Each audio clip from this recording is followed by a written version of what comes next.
Plunge carefully and deliberately to avoid splashing filthy water and spreading contamination. Start by clearing the area and putting down several layers of thick towels or old newspapers around the base of the toilet to absorb any overflow. Put on water-resistant gloves and, if available, a plastic apron or old clothing to protect yourself. Choose a flange plunger if you have one because its extended rubber lip forms a better seal on the trap. Otherwise, use a cup-shaped plunger and position it on the side of the bowl first. Slowly lower the plunger sideways into the water so you push water out of the way rather than displacing a large volume of air that will spray back.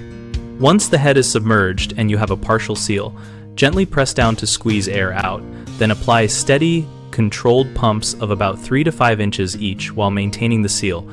After several firm pumps, pull straight up to break the seal and check if the water drains.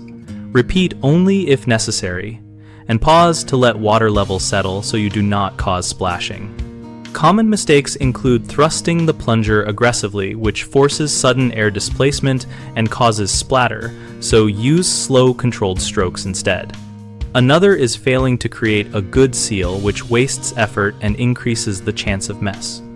So seat the plunger fully and use a flange model when possible. A third is neglecting barrier protection and cleanup, which leaves contaminated surfaces and odors. So lay down absorbent materials ahead of time, have disinfectant and a trash bag ready, and wash hands thoroughly after removing gloves.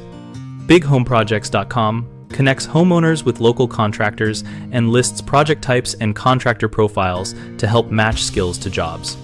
We also host a discussion community on the site where users share experiences, ask questions, and offer tips about common household tasks like spill management.